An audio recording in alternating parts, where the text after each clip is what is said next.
अस्सलाम वालेकुम dear students. Quantity survey के लेक्चर सीरीज़ में मैं इंजीनियर शहाब हाज़िर खिदमत हूँ। Dear students, long wall short wall method में आज हम डिस्कस करने जा रहे हैं एफ शेप वॉल। जैसा कि आप जानते हैं कि गुज़िश्ता लेक्चर में हमने एल शेप वॉल डिस्कस किया था। अब बुनियादी तौर पर एल शेप वॉल और एफ शेप वॉल में इतना कोई ख़ास फ़र्क नहीं होता, बस इसमें सिर्फ एक वॉल का इजाफा हो जाता है। सो क्वांटिटी मालूम करते हुए हमें एक वॉल इजाफी मालूम करनी पड़ती है। बाकी जो मेथड होता है वो एज इट इज़ यानी सेम ही रहता है और वो उसको उसी तरह से हल किया जाता है जिस तरह से एल शेप वॉल हल की जाती है। So let's start. सबसे पहले हम टेबल बनाएंगे। टेबल में जो पहला कॉलम होगा वो सीरियल नंबर का, इसके बाद डिस्क्रिप्शन,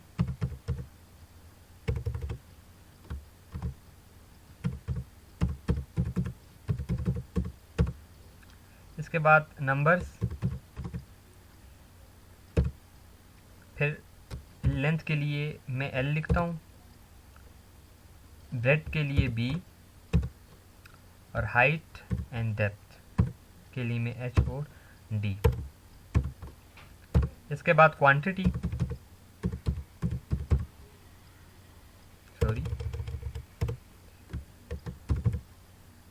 और क्वांटिटी का यूनिट एंड देन रिमार्क्स।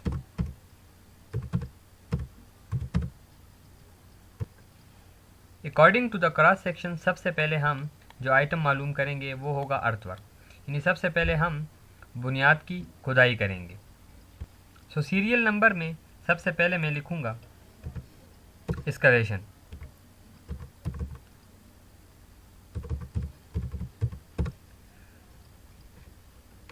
इसके बाद हमारे पास चूंकि 3 वॉल्स हैं तो सबसे पहले लॉन्ग वॉल, फिर उससे छोटी वॉल और फिर उससे छोटी वॉल। तो वॉल नंबर 1 सबसे बड़ी वॉल होगी और इसकी लेंथ अगर हम देखें तो यहाँ पे 17 फीट है।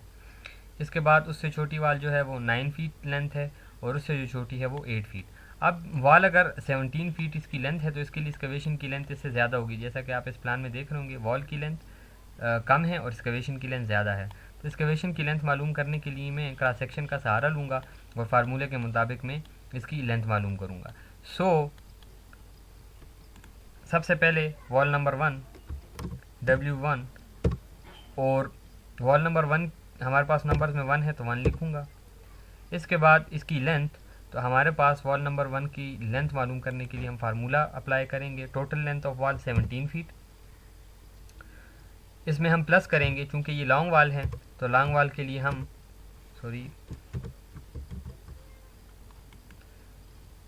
17 फीट। लॉन्ग वॉल के लिए हम प्लस का फार्मूला अप्लाई करते हैं। इसके बाद हम ब्रैकेट डालेंगे और इस वॉल की फाउंडेशन की लेंथ मालूम करने के लिए मैं टोटल विड्थ ऑफ फाउंडेशन जो होगी उसमें विड्थ ऑफ वॉल जो है वो माइनस कर दूंगा। तो टोटल विड्थ है 2 फीट 6 इंचेस। तो 2 फीट 6 इंचेस को मैं लिख सकता हूँ 2.5 फीट। 6 इंचेस अगर हम 12 पे डिवाइड कर दें, 6 divided by 12 which is equal to 0.5। So मैं लिख सकता हूँ इसको 2.5 फीट।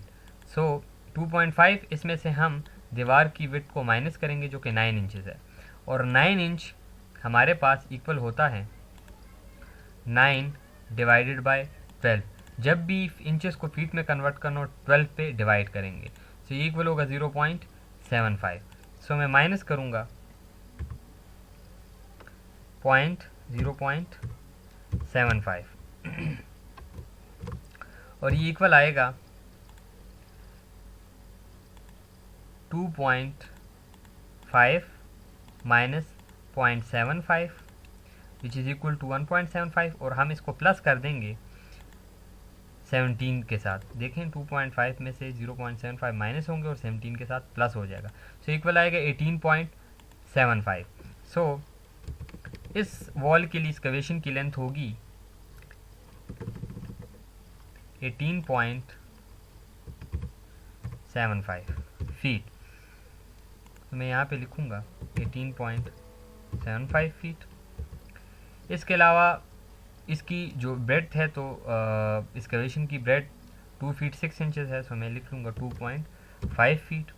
इसी तरह इसकी जो हाइट या डेप्थ होती है, तो इसके लिए हम चूँकि डेप्थ लेते हैं तो हमारे पास ग्राउंड लेवल की लाइन ये शो हो रही है और इससे नीचे सारी ये एक्सकवेशन की डेप्थ है। सो इसके लिए मैं इसकी डायमेंशन को वाज़ेह कर दूँ। जो फर्स्ट स्टेप है हमारे पास वो 9 इंचेस है। इसके बाद सेकंड स्टेप, सॉरी ये सेकंड स्टेप 6 इंचेस। इस तरह थर्ड स्टेप हमारे पास 6 इंचेस है।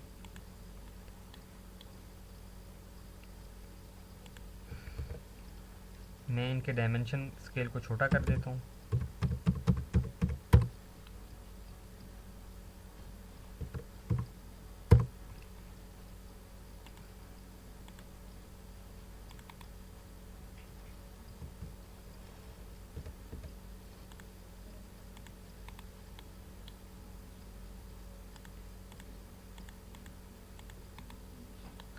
डायमेंशन स्केल को मैंने छोटा किया। अब मेरे पास इसकी जो फिगर्स हैं वो मुनासिब जो डायमेंशन के हैं वो आ रहे हैं।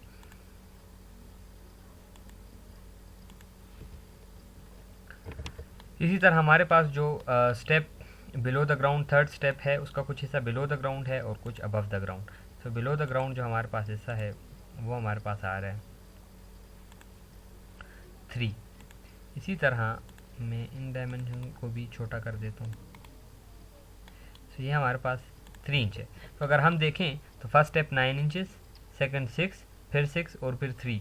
तो ग्राउंड लेवल तक हमारे पास टोटल इसकी डेप्थ बनती है 9 और 6 15, 15 और 6 21 और 21 और 3 24। 24 को अगर हम डिवाइड करते हैं 12 पे तो हमारे पास आंसर आता है 2। इट मीन्स कि हमारे पास टोटल डेप्थ जो है वो 2 फीट है। सो हमारे पास इसकी क्वांटिटी आएगी। इसके लिए मैं यहाँ पे इक्वल का साइन डालूँगा और फर्स्ट यानी नंबर्स को मल्टीप्लाई कर लेंगे, length then breadth then height और डेप्थ, और ये इक्वल आएगा 93.75 CFT का यूनिट होगा। इसी तरह इसके बाद हम जाएंगे वॉल नंबर 2 की तरफ। सो अगर वॉल नंबर 2 की तरफ मैं जाऊं तो वॉल नंबर 2 हमारे पास है 9 फीट। अब मैं गुज़िश्ता लेक्चर में भी ये जिक्र कर चुका हूँ कि लॉन्ग वॉल ऐसी वॉल होती है जिसके दोनों सिरे आज़ाद हों और इसके साथ कोई जॉइंट ना बनता हो। जो वॉल जिसका एक सिरा आज़ाद और एक सिरा जो है उसके साथ जॉइंट बनता हो तो उसको हम लॉन्ग वॉल कंसिडर नहीं करते। सो ये 9 फीट की जो मेरे पास दीवार है ये इसका एक सिरा टच हो रहा है, जॉइंट है, और दूसरा आज़ाद है। तो इस सूरत में इसमें एक तरफ से जितनी कमी होती है दूसरी तरफ से उतना ही इसमें इजाफा होता है। सो किसी स्टेप के लिए इस वॉल की जो लेंथ होगी वो चेंज नहीं होगी। अगर मैं दूसरे प्लान पे आपको दिखाऊं तो देखें कि वॉल की लेंथ हमारे पास एक तरफ बढ़ रही है जबकि दूसरी तरफ से ये आप देख रहे होंगे मुसलसल कम हो रही है। तो ये एक तरफ से जितनी बढ़ती है दूसरी तरफ से उतनी ही बढ़ती है, एक तरफ से जितनी कम होती है दूसरी तरफ से उतनी है ये बढ़ती है। सो मैं इसके लिए किसी भी स्टेप में लेंथ में इजाफा नहीं करूँगा। तो वॉल नंबर 2 नंबर्स में हम 1, इसकी लेंथ है 9 फीट, तो मैं 9 फीट इसकी लेंथ दे दूँगा। इसी तरह इसकी जो विड्थ है वो वही रहेगी जो क्रॉस सेक्शन में दोनों वाल्स के लिए, विच इज़ तीनों वाल्स के लिए 2.5 फीट। चूँकि क्रॉस सेक्शन सेम है तो क्रॉस सेक्शन की जो डायमेंशन होगी वो सब वाल्स के लिए सेम ही रहेगी। इसी तरह 2 फीट इसकी हाइट रहेगी और इसकी टोटल क्वांटिटी हमारे पास आ जाएगी 45 CFT। इस तरह वॉल नंबर 3 नंबर्स में 1, चूँकि वॉल नंबर 3 भी एक सिरा इसका जो है वो जॉइंट है और दूसरा आज़ाद है तो लिहाजा इसकी लेंथ पे भी कोई असर नहीं पड़ेगा। सो इसके लिए भी हम length 8 feet, width 2.5 feet and then height 2 feet. So इसकी क्वांटिटी हमारे पास आ जाएगी 40 CFT। इसके बाद जो हमारा नेक्स्ट पर्टिकुलर है वो है PCC। सो तीनों वाल्स के लिए अब मैं PCC मालूम करूँगा। यहाँ पे हम नंबर 2 सीरियल नंबर में, इसके बाद PCC, देन वॉल नंबर 1 और नंबर में 1 लिखेंगे। अब जो हमारे पास PCC की लेंथ होगी वो इतनी होगी जितनी हम बुनियाद की लेंथ लेते हैं, क्योंकि बुनियाद की लंबाई के बराबर हमने कंक्रीट डालनी होती है। सो इसकी मैं लेंथ लूँगा 18.75 फीट। विड्थ भी उतनी होगी जितनी फाउंडेशन की, क्योंकि फाउंडेशन की विड्थ को मुकम्मल हमने कंक्रीट से भरना होता है। और इसके बाद इसकी जो हाइट या डेप्थ होती है वो हम क्रॉस सेक्शन से देखेंगे तो PCC की हाइट हमारे पास 9 इंचज़ है। सो मैं यहाँ पे इसकी हाइट जो है वो 0.75 फीट ले लूँगा। अब इसकी क्वांटिटी मालूम करने के लिए भी मैं एक तरीका ये है कि मैं इक्वल का साइन डालूँ और इसके बाद तमाम को मल्टीप्लाई कर लूँ। अगर हम इस सॉफ्टवेयर पे काम नहीं कर रहे हैं, यानी हम अगर माइक्रोसॉफ्ट एक्सेल नहीं यूज़ कर रहे हैं, तो फिर हम कैलकुलेटर की मदद से मालूम करते हैं। कैलकुलेटर में मल्टीप्लाई करने का तरीका सिंपल होता है, यानी हम 1 multiply by 18.75 multiply by 2.5 multiply by 0.75 which is equal to 35.15625 और हमारे पास यहाँ भी यही आंसर आता है। सो हम दोनों मेथड जो है वो इसमें यूज़ कर सकते हैं। यहाँ पे मैं इसको CFT यूनिट दे दूँगा। सो ज़्यादा सूटेबल ये है कि हम माइक्रोसॉफ्ट एक्सेल पे काम करें, क्योंकि इससे हमारा काफ़ी सारा वक्त बच जाता है। इसके बाद वॉल नंबर 2 के लिए मैं PCC मालूम करूँगा, नंबर्स में 1 लिखूँगा। इसकी लेंथ भी इतनी लूँगा जितनी वॉल की लेंथ होगी। सो 9 फीट, विड्थ 2.5 फीट और थिकनेस 0.75 फीट। इस तरह हमारे पास इसकी क्वांटिटी भी आ जाएगी। इसके बाद वॉल नंबर 3, नंबर्स में 1, वॉल नंबर 3 की लेंथ 8 फीट, सो हम 8 फीट ही लेंगे, इसकी लेंथ में इजाफा नहीं होगा। इसके बाद 2.5 फीट और 0.75 फीट और इसके बाद इसकी क्वांटिटी भी हमारे पास आ जाएगी। सो इस तरह हमारा जो नेक्स्ट पर्टिकुलर यानी PCC है वो भी मालूम हो जाएगा। इसके बाद जो हमारा नेक्स्ट पर्टिकुलर है वो है brick work in foundation and plinth. अब फाउंडेशन और प्लेंथ इसलिए मैं इसको कहता हूँ क्योंकि हमारे पास जो 3 स्टेप बनते हैं ब्रिक वर्क के DPC से नीचे, ये फाउंडेशन का हिस्सा होते हैं और इसमें जो लास्ट यानी थर्ड जो स्टेप होता है वो उसका कुछ हिस्सा फाउंडेशन में होता है और कुछ प्लेंथ में होता है। सो इसको हम कहते हैं brick work in foundation and plinth. So third number पे जो हमारा पर्टिकुलर होगा वो हम लिखेंगे brick work in foundation and plinth. इसके लिए सबसे पहले मैं लूँगा वॉल नंबर 1 और वॉल नंबर 1 के 3 स्टेप होंगे। तो स्टेप नंबर 1, अब नंबर्स में मैं लिखूँगा 1 और स्टेप नंबर 1 की लेंथ हमने मालूम करनी, क्योंकि इसकी लेंथ जो है वो वॉल से ज़्यादा होगी। सो इसकी लेंथ मालूम करने के लिए मैं फार्मूले के मुताबिक इसकी टोटल लेंथ लूँगा। टोटल लेंथ इक्वल है 17 फीट के और इसके बाद प्लस का साइन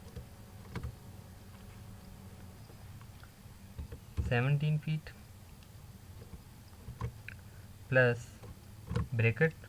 इसके बाद जितनी भी इस स्टेप की विड्थ है उसमें से हम दीवार की विड्थ को माइनस कर देंगे। सो जिस स्टेप की भी लेंथ मालूम करनी उसका आसान फार्मूला ये है कि आप उस स्टेप की विड्थ में से दीवार की विड्थ को माइनस कर दें और दीवार की लेंथ के साथ जमा कर दें तो उसकी टोटल लेंथ आ जाएगी। सो हमारे पास ये स्टेप नंबर 1 है ब्रिक वर्क का और इसकी विड्थ है 1 फीट 6 इंचज़। सो मैं यहाँ पे लिखूँगा 1.6 इंचज़ 0.5 फीट के बराबर होता है। सो 1.5 फीट माइनस करेंगे इसमें से दीवार की विड्थ विच 0.75 फीट और ब्रैकेट क्लोज कर देंगे। सो हमारे पास इसका आंसर आएगा, अगर कैलकुलेटर यूज़ करते हुए मैं मालूम कर रहा हूँ तो simple 1.5 minus 0.75 equal to this and then plus 17 feet, so equal to 17.75। So हमारे पास इस स्टेप की लेंथ आ जाएगी 17.75 फीट। इस तरह स्टेप की विड्थ जो है हमारे पास 1 फीट 6 इंचज़। सो मैं 1.5 5 फीट ले लूँगा इसकी जो विड्थ है, और हाइट जो इस स्टेप की है वो according to the cross section 6 inches है। So 6 inches also equal to 0.5 feet. So इसकी टोटल क्वांटिटी मालूम करने के लिए मैं इक्वल का साइन और इन तमाम को मल्टीप्लाई कर दूंगा।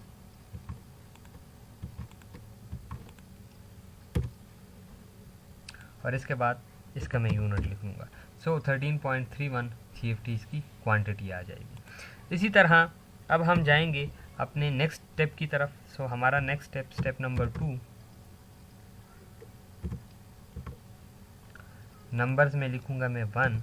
और इसी तरह इस स्टेप की लेंथ मालूम करने के लिए मैं टोटल लेंथ ऑफ वॉल इसमें प्लस करूँगा ब्रैकेट, और इस स्टेप की विड्थ जो है वो 1 फीट 1.5 इंचज़ है। सो 1.5 इंचज़ को मैं पहले फीट में कन्वर्ट करता हूँ। 1.5 divided by 12 which is equal to 0.125, और इसको 1 फीट के साथ प्लस कर देता हूँ तो टोटल लेंथ आ जाएगी 1 फीट प्लस 1.125। सो इस स्टेप की विड्थ है 1.125 फीट। इसमें से मैं माइनस करूँगा total width of wall which is 0.75 feet या 9 इंचज़, और ब्रैकेट क्लोज कर दूँगा। सो ये इक्वल आएगा 1.125 माइनस 0.75, और इसको हम प्लस कर देंगे 17 के साथ। तो ये हमारे पास इक्वल आ जाएगा 17.375। 17.375। इस तरह ऊपर वाले में मैं लेंथ लिख लेता हूँ इसकी 17.75 फीट। 17.375 फीट। इसके बाद width of this step equal to 1.125 feet, और इसके बाद इसकी जो हाइट है वो भी 6 इंचज़ है। आप अगर क्रॉस सेक्शन पे देखें तो इसकी हाइट हमारे पास 6 इंचज़। सो मैं 0.5 फीट इसको लिख लूँगा, फीट में ये 0.5 फीट के इक्वल होगा। और इस तरह इसका भी मैं इसकी क्वांटिटी मालूम कर लूँगा, तो ये CFT मेरे पास टोटल क्वांटिटी आ जाएगी।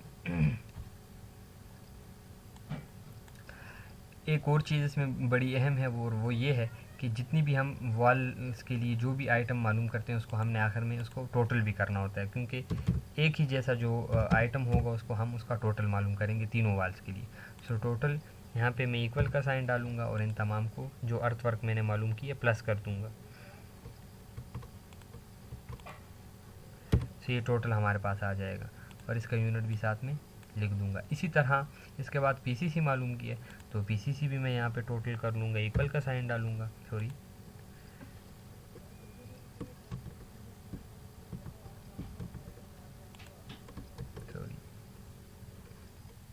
इक्वल का साइन डालूँगा, और इन तमाम वाल्स के लिए PCC को मैं जमा कर लूँगा। तो इसका भी मेरे पास सम आ जाएगा, और इसके साथ भी इसका मैं यूनिट लिख लूँगा, और इसके साथ मैं मेंशन कर दूँगा कि ये टोटल क्वांटिटी है। इसी तरह फिर हम ब्रिक वर्क की तरफ जाते हैं, स्टेप नंबर 3 मालूम करेंगे। तो मैंने गुज़िश्ता लेक्चर में भी बताया था कि जो स्टेप नंबर 3 होते इस क्रॉस सेक्शन का है उसके लिए लेंथ दीवार के मुताबिक सेम रहेगी। सो मैं इसकी लेंथ ले लूँगा 17 फीट। इसके बाद इसकी विड्थ चूँकि दीवार के मुताबिक इसकी विड्थ है दीवार के बराबर है, तो 0.75 फीट यानी 9 इंचज़। और इसी तरह इस स्टेप की हाइट अगर हम देखें तो 3 inches below the ground level and 6 inches above the ground level. So ये 9 इंचज़ के इक्वल आता है। तो इसको मैं ले लूँगा 0.75 फीट, और इस तरह मेरे पास इस स्टेप की क्वांटिटी भी आ जाएगी, और इसके साथ मैं इसका यूनिट मेंशन कर दूँगा। तो इस तरह वॉल नंबर 1 के लिए तीनों स्टेप हमें पता चल जाएंगे। इसके बाद हम मालूम करेंगे वॉल नंबर 2 के लिए तीनों स्टेप। सो वॉल नंबर 2 के लिए तीनों स्टेप मालूम करने के लिए, तो इस वॉल के लिए भी सबसे पहले स्टेप नंबर 1, और मैं बता चुका हूँ कि इसकी किसी स्टेप में हम लेंथ में इजाफा नहीं करेंगे, तो जितनी इस वॉल की लेंथ होगी उतनी हम लेंथ लेंगे। सो वॉल नंबर 2 की लेंथ जैसा कि आप जानते हैं 9 फीट है, 9 foot. So length 9 feet. Width for this step आप देख सकते हैं फर्स्ट स्टेप की विड्थ 1.5 है वॉल नंबर 1 के लिए, तो वॉल नंबर 2 के लिए भी उतनी विड्थ रहेगी, सो 1.5 फीट। इसी तरह वॉल नंबर 1 के लिए जो हाइट है वो 0.5 फीट है, सो इसके लिए भी मैं 0.5 लूँगा। जो क्रॉस सेक्शन की वैल्यूज़ हैं उस पर फ़र्क नहीं पड़ेगा। सो इस तरह इसकी क्वांटिटी भी हम एज इट इज़ मालूम कर लेंगे। इसके बाद स्टेप नंबर 2, नंबर्स में 1, लेंथ वही 9, विड्थ स्टेप नंबर 2 की जो विड्थ होगी वो हम इसके साथ मेंशन करेंगे 1.125 और इसकी हाइट 0.5 फीट। इसी तरह स्टेप नंबर 3, नंबर्स में 1, length 9 feet, width 0.75 feet, height 0.75 feet. So इसकी भी हमारे पास क्वांटिटी आ जाएगी। उनके साथ मैं यूनिट मेंशन कर दूंगा CFT। इसके बाद वॉल नंबर 3 पर आएंगे। इसके भी 3 स्टेप हैं, तो इसके लिए सबसे पहले स्टेप नंबर 1, नंबर्स में 1, इसकी लेंथ चूँकि 8 फुट है और इसकी भी किसी लेंथ में किसी स्टेप के लिए इजाफा नहीं होगा, so 8 feet according to the cross section. 1.5 feet इसकी विड्थ होगी स्टेप की और 0.5 फीट इसकी हाइट होगी। इसी तरह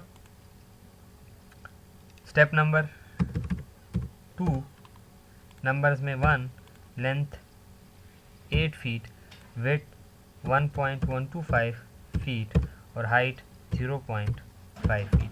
इसी तरह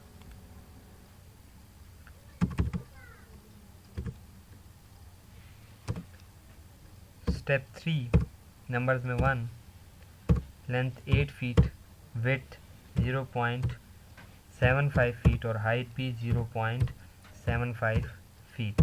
इस तरह इन तीनों के लिए भी हम इनकी क्वांटिटीज़ मालूम कर लेंगे और इनकी यूनिट भी हम यूनिट्स भी हम इसके साथ लिख लेंगे। सो इस तरह हमारे तीनों वॉल्स के लिए brick work in foundation and plinth मालूम हो जाएगी। इसके बाद जो हमारा नेक्स्ट पर्टिकुलर है वो है DPC। सो 4th नंबर पे हम मालूम करेंगे DPC। सॉरी, गलत कॉलम में ये लिख दिए, इसको यहाँ पे लिखेंगे 4, इसके बाद DPC। और DPC सबसे पहले वॉल नंबर 1, नंबर्स में 1, सो DPC वॉल की लेंथ के बराबर डाली जाती है। सो वॉल नंबर 1 की लेंथ है 17 फीट, सो लेंथ 17 फीट ले लेंगे इसकी, और ये DPC दीवार की चौड़ाई के बराबर है। ये क्रॉस सेक्शन से साफ वाज़ेह हो रहा है। सो विड्थ इसकी 0.75 फीट। इसके बाद DPC की हाइट मेंशन कर दी जाती है, लेकिन इसको क्वांटिटी मालूम करते हुए जो है वो मल्टीप्लाई नहीं किया जाता। सो मैं 2 इंच थिक इसके साथ लिख दूँगा, बाकी इसको मैं मल्टीप्लाई नहीं करूँगा। सो इसका जो यूनिट होगा वो स्क्वायर फुट होगा। इस तरह हम वॉल नंबर 2, नंबर्स में 1, 9 फीट एंड विड्थ वही 0.75 फीट। इसके बाद वॉल नंबर 3, नंबर्स में 1, लेंथ 8 फीट और विड्थ 0.75 फीट। सो इस तरह हमारे पास इनकी क्वांटिटीज़ भी आ जाएगी। इसके लिए मैं यहाँ पे इक्वल का साइन डालूँगा और इन तमाम को मैं मल्टीप्लाई कर लूँगा।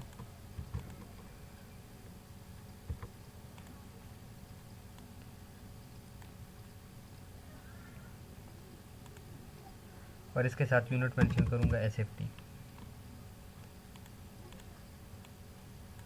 इसके अलावा जो ऊपर हमने ब्रिक वर्क मालूम की, इसको यहाँ पे मैं टोटल भी कर दूँ। ये तीनों दीवारों के लिए मैं टोटल करूँगा और इसके लिए मैं यहाँ पे इक्वल का साइन डालूँगा और इन तीनों दीवारों के 3-3 स्टेप जो कि 9 हमारे बन जाते हैं, इसको मैं मालूम कर लूँगा। So first plus second plus third, fourth, fifth, six, 7, 8, 9। So total 64.52344 CFT इसकी क्वांटिटी आ जाएगी। इस तरह DBC भी हमारा मालूम हो गया, इसको भी मैं टोटल कर दूं,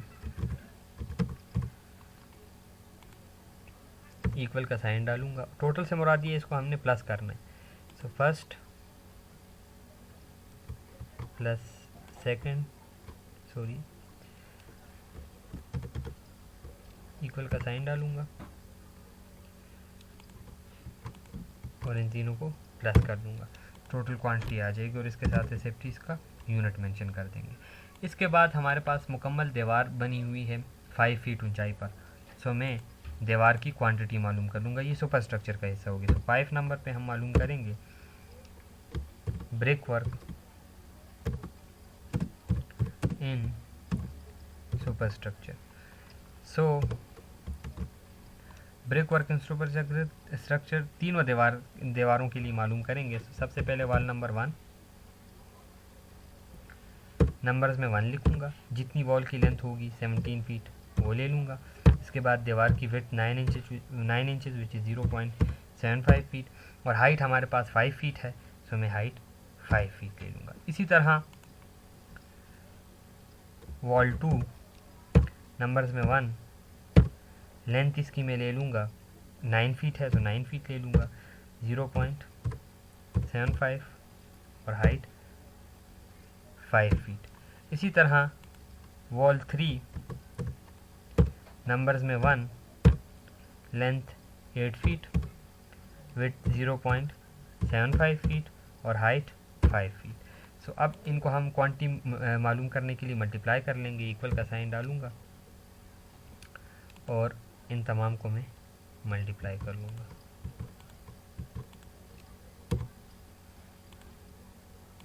इस तरह तीनों की क्वांटिटी मालूम हो जाएगी और इसके साथ मैं यूनिट मेंशन कर दूंगा CFT। इसके बाद टोटल क्वांटिटी मालूम करने के लिए मैं इसको टोटल कर लूँगा, इसका सम मालूम कर लूँगा,